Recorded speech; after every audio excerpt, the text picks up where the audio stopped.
Salut les amis, on espère que vous allez bien. En tout cas, nous ça va tranquille. Bienvenue sur Infoplocost TV. On va parler aujourd'hui d'informations dans les jours à venir et dans les semaines à venir. On va commencer par l'information la plus forte pour nous, qui est le rassemblement du week-end de Pâques. Ça fait déjà quelques semaines au niveau de la lutte, on vous dit que, même vous vous rappelez au niveau de Fontaisan, on vous avait déjà dit que pour Pâques, faut nous qui essayer sembler assis côté là ça lit là ça qui nous mener assis Fontaisan et justement on va rester dans cette date qui est effectivement le week-end de Pâques. Ce sera le samedi 8 ou le dimanche 9 avril 2023. On s'est entendu avec plusieurs collectifs qui sont déjà en lutte pour le samedi 8.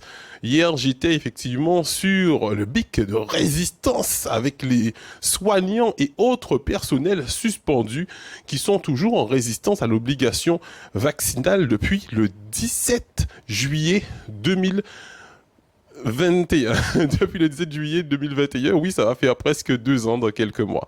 Et donc, on n'a pas encore pu avoir le maximum de dirigeants, de responsables de ce collectif qui sont à plus de 30 pour savoir s'ils ont prévu quelque chose le samedi de façon à ce qu'on puisse rassembler effectivement les camarades, la Guadeloupe au niveau du dimanche. Sinon, on le fera le samedi. Donc, en tout cas, préparez-vous. Information très forte parce que c'est vrai que des fois, on vous donne des communications un jour, 48 heures avant. Merci à vous quand même parce que vous êtes toujours une trentaine, une cinquantaine à vous déplacer, même si c'est 24 heures avant. Mais là, on aurait voulu parler et qu'on soit audible de grand nombre de personnes, effectivement. Donc, c'est pour ça qu'on essaye de se rassembler avec une communication préétablie, bien en amont, en avance. Donc là, on va effectivement vous préparer pour le week-end de Pâques. Donc pour ce rassemblement au niveau de Fontaisan à Sainte-Anne, là où il y avait effectivement cette barrière qui était interdite d'accès au niveau du littoral et avec le LCDM et autres organisations, plus surtout grâce aux Guadeloupéens qui s'étaient déplacés aussi durant cette lutte. Maintenant, l'accès est totalement ouverte. Donc ça, c'est première information. Retenez ça, on fera plus de communication, mais ne prévoyez, prévenez, on vous prévient justement de pouvoir être disponible ce week-end. Alors, deuxième information. Aujourd'hui, au niveau, aujourd'hui, samedi 16, si je me trompe pas, il y a le collectif des organisations en lutte sur un secteur différent, qui est effectivement au niveau de la récolte pour des denrées alimentaires pour les soignants, comme je vous ai dit en préambule, soignants suspendus effectivement à l'obligation vaccinale. Donc voilà, samedi 18. Donc il faut nous rester effectivement précis à Dosanou Café, samedi 18. Donc allez effectivement au niveau de Leclerc. Leclerc, c'est vrai qu'on ne fait pas forcément de publicité forcément pour les commerces, on n'est pas dans ce cas de figure, mais passez les voir, ils sont au niveau de Leclerc au Gosier pour leur donner un sachet de riz, un sachet de lentilles, un sachet voilà, et que nous-mêmes quand on va les voir, effectivement, hier on était sur le BIC Résistance toute la journée au niveau du Lacou Santé et effectivement c'est grâce à vous, grâce à la solidarité des Guadeloupéens qu'ils arrivent effectivement à avoir de quoi effectivement manger non seulement sur le BIC mais même chez eux. Des fois ils ont un petit sachet de commission comme on dit en Guadeloupe, un petit sachet de course qu'ils peuvent amener chez eux pour aussi leur famille parce que eux ils sont sur place au niveau de la lutte mais ils ont aussi des familles, ce sont des parents, ce sont des pères et des mères de famille et ils ont des enfants à nourrir, donc ça leur permet de faire aussi à manger et de partir au niveau de la résistance sur le lieu de grève, qui sont en grève comme je vous ai dit depuis le 17 juillet 2021. Passez les voir aujourd'hui, ils seront présents jusqu'à 17h. J'espère que l'information arrivera assez tôt pour que vous puissiez passer les voir. Alors ça c'est une information très importante aussi. Ensuite, troisième information, après s'être concerté avec plusieurs personnes qui sont dans la lutte, au niveau de tout ce qui se passe en Guadeloupe. On ne va pas énumérer tout ce qui se passe en Guadeloupe. Au niveau du chlordécone, au niveau de la famille de Clodo, qu'on leur envoie une grande force aussi, qui était avec nous pendant plus d'une semaine au niveau de la Guadeloupe.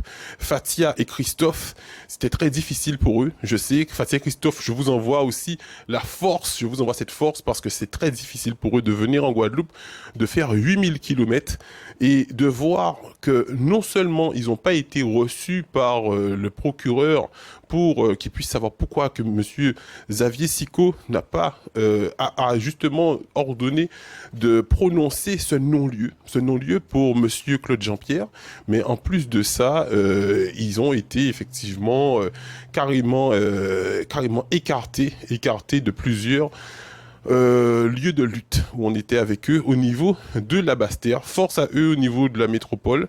Je sais que ils ont récupéré quand même pas mal d'énergie, pas mal de force au niveau de la Guadeloupe parce qu'ils étaient effectivement avec leur peuple. À mon avis, c'est surtout de ça qu'ils avaient besoin, de discuter avec nous, de savoir l'engagement des Guadeloupéens avec eux dans ces moments difficiles. Et justement, on s'est dit, il faut qu'on puisse développer le média. Et développer le média, c'est avoir effectivement beaucoup plus de personnes qui sont avec nous. C'est vrai que moi qui ne voulais pas forcément rentrer dans un cadre journalistique, de devenir journaliste, je voulais juste effectivement à la base faire un média qui soit utile pour le peuple. Et ce média, effectivement, je me suis dit, il faut surtout filmer, montrer, faire parler les gens. Et au fur et à mesure, c'est vrai que les gens me disaient, ouais, mais notre journaliste est présent.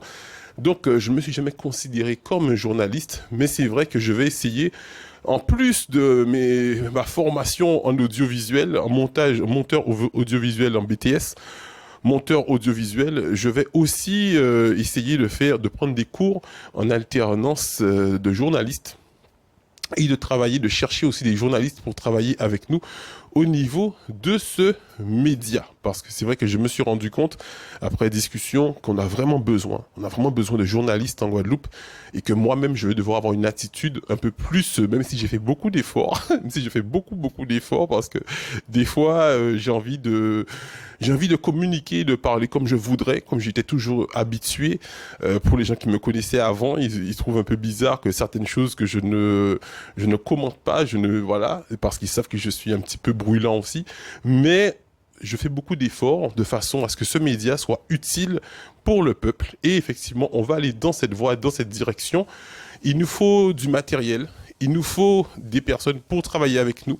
Et pour ça, on va créer une cagnotte Litchi.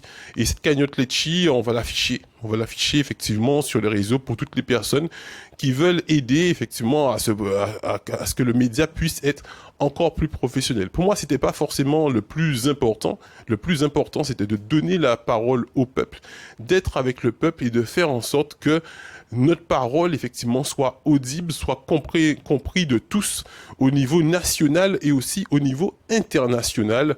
Mais maintenant, effectivement, il faut aller encore plus loin parce que grâce à vous aussi qui nous suivez sur les réseaux depuis les 2 ans, on a dépassé les 10 000 abonnés sur notre chaîne YouTube Canal 87+. Pourtant, Canal 87+, va fêter ses 1 an dans 2 mois. Donc, dans 2 mois, on fera aussi cet anniversaire le 11 mai. Le 11 mai 2023, effectivement, on va faire 1 an que la chaîne YouTube Canal 87+, a été créée. Donc, on va aussi faire une petite fête comme on a fait pour Média 87+, la page Facebook, au niveau de Bouillante à Malenture. Donc, voilà, faites passer, je ne veux pas être trop long parce que c'est vrai que quand c'est long, il y a des informations que vous risquez de rater et j'ai pas mal de programmes aujourd'hui. Donc, je ne vais pas être plus long, mais faites passer l'information que le 8 ou le 9, on sera au niveau de Fontaisan sur effectivement le terrain de notre camarade Monsieur Commun, qui est le terrain qui est là où il y a le chemin, ce fameux chemin qu'ils ont dit que c'était une servitude, que les Guadeloupéens n'avaient pas le droit de passer. Vous vous rendez compte quand même, comme dirait Monsieur Kalala Omotunde, non mais vous vous rendez compte quand même, tu vois. Donc hier, c'est vrai que j'ai vu qu'il y avait il y avait un hommage qui était en son honneur. Malheureusement, je n'étais pas informé. J'aurais bien voulu y être. Donc, on envoie la force et la paix pour ses amis, sa famille, effectivement, que voilà, on aurait bien voulu y être. Et puis voilà. Donc Feu Kalala Motudé qui nous a marqué, qu'on a surtout connu au niveau guadeloupéen, malheureusement après sa mort, beaucoup de personnes l'ont connu. Et c'est quelqu'un qu'on devait effectivement faire plus de communication parce que sa voix devait être entendue de tous. Et c'est notre travail au niveau de nos médias, de Média 87+, de Info Plocost TV et de Canal 87+.